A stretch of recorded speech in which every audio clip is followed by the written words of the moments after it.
Have you noticed that "I don't know what to believe anymore" has become a totally normal sentence? Not just about politics, the news, but about science, about studies, about what we're told the research says.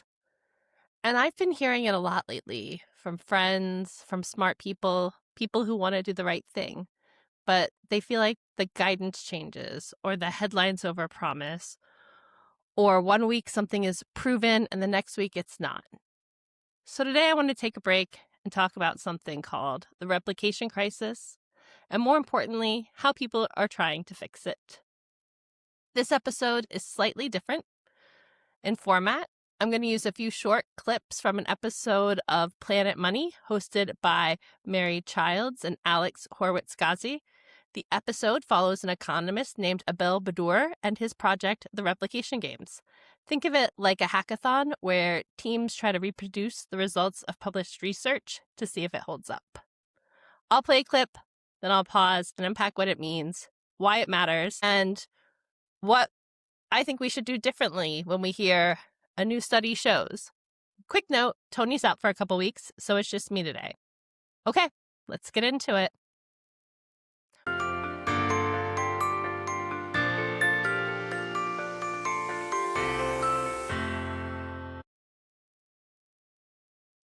Welcome back to Therapy, Tech, and Takeout. I'm Jackie. My co-host Toni Teixeira is out for a couple weeks, and we'll be back together soon. Toni is our therapist, resident ethics nerd, and the person who usually keeps me from turning every topic into incentives and system design. So today you're getting incentives and system design. Our show sits at the intersection of technology and mental health, tech and mood, and what it means to be human in an always online world. And what's interesting is that replication is not just a science issue. It's a trust issue. It's a nervous system issue. It's a how do I make decision when the ground feels unstable issue. And if you felt that, you're not alone. What is the replication crisis?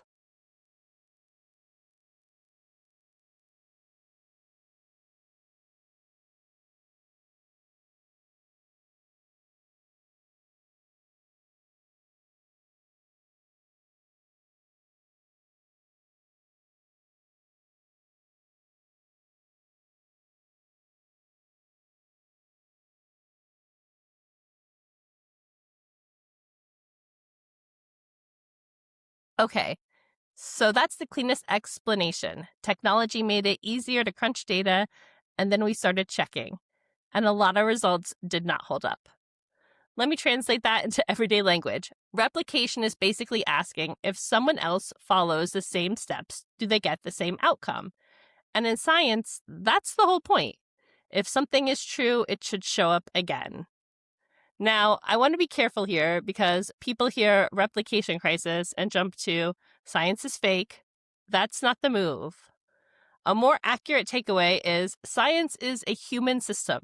It's produced by humans with deadlines, careers, pressures, and incentives. And whenever you have pressure and incentives, you can get distortions. The other thing is, this matters extra in topics like mental health, wellness, parenting, productivity, diet, culture, sleep, anxiety, all the stuff we live inside of. Because when the science feels wobbly, people either get cynical or they get hooked on whoever sounds most confident. And confidence is not the same thing as truth. So for the rest of the episode, I want to explore two big questions. Why did replication get so messy? And what are people doing to make the science more robust, more trustworthy, and more honest? This part is painful because it's so relatable. Not because most of us are trying to publish academic journals, but because all of us live in systems where we feel like we need the right outcome, the performance review outcome, the growth curve outcome, the look how successful I am outcome. And in research, a statistically significant result often functions like a gold star. It reads as, this matters, this is real, pay attention. But here's the problem. If the system rewards significance and novelty, you are going to get significance and novelty, whether or not the underlying truth is stable. This is where I'm going to connect it to tech for a second. In tech and media, we have engagement, the system that rewards what gets clicks, shares, outrage, or intense emotion. So feeds become optimized for intensity, not accuracy. In academic publishing, the system can reward novelty, not carefulness. It can reward a compelling narrative, not a robust one. And when those worlds collide, social media plus science plus journalism and human anxiety, we get a pipeline that turns early shaky findings into lifestyle commandments. So if you've ever felt whiplash from health advice or parenting advice or this one weird trick, you're not crazy. You're living inside a high-speed incentive machine.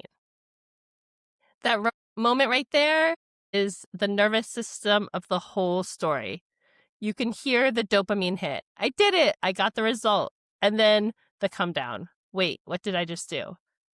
This is the part where I want to slow down and be really compassionate to the humans inside the system.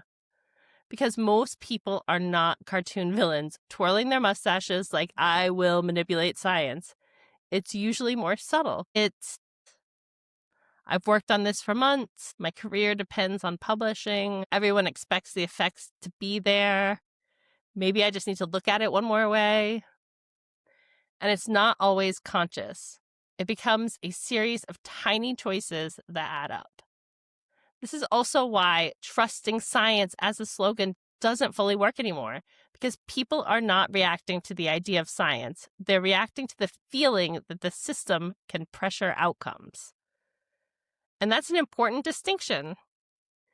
If you've had moments of thinking, what can I even trust? I want to offer a reframe. You don't need perfect certainty to make good decisions. You need a better relationship with uncertainty. And one of the healthiest things we can do is start noticing the difference between a single study, a body of evidence, a consensus that has survived replication, and advice that is basically a meme wearing a lab coat.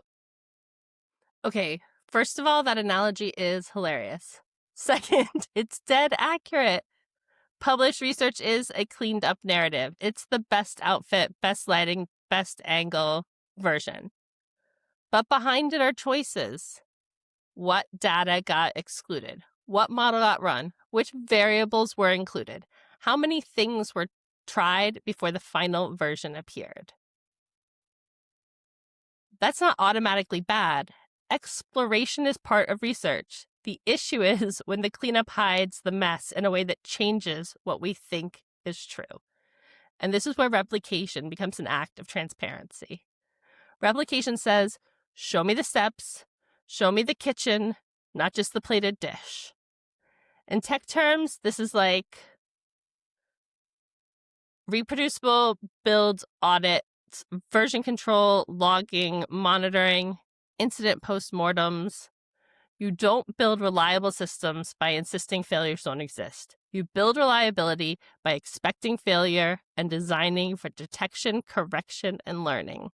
And that's what Abel Brodeur is trying to do with the replication games. Create norms, create monitoring, create that sense that someone might check so people build cleaner in the first place. That's such an important idea. People don't change behavior based on the severity of the punishment. They change based on the likelihood of being caught. That's true in tax compliance, that's true in cybersecurity, it's true in corporate governance. It's true on social media moderation, and it's true here. And if you zoom out, it explains why replication efforts matter, even if they don't uncover scandal. The goal is not to humiliate people. The goal is to make clean work the default.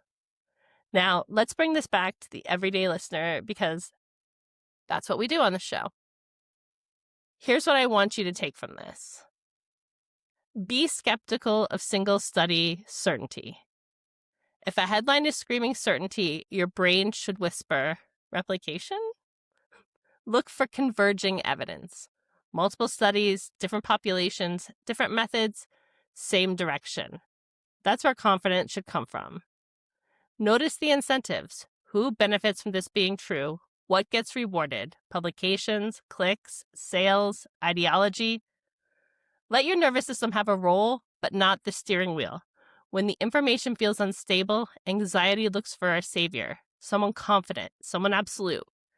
Instead, aim for what's the best decision with the information I have today. And this last point matters a lot for mental health topics because we're so vulnerable to certainty when we're scared. If you've ever felt like you can't trust science, I don't think the answer is to abandon it. I think the answer is to understand it, to understand the process, the incentives, and the improvements people are making to strengthen it. Replication is not the enemy of science. It is part of science growing up. All right, that's my solo episode for this week.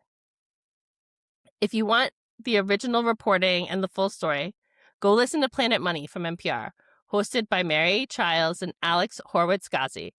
The episode follows economist Abel Brodeur, the Replication Games, and the Institute for Replication. It's genuinely worth your time, and I highly recommend you subscribe to that podcast. If this topic hit something for you, send us a note. Tell us where you felt you can't trust anything showing up, especially in mental health and tech, because I think that's one of the defining emotional challenges of our generation. Toni will be back soon, and when she's back, I want to revisit this from the therapy lens, like what it does to us psychologically when reality feels negotiable. Until then, take care of yourselves, go get something to eat, and we'll see you back next week.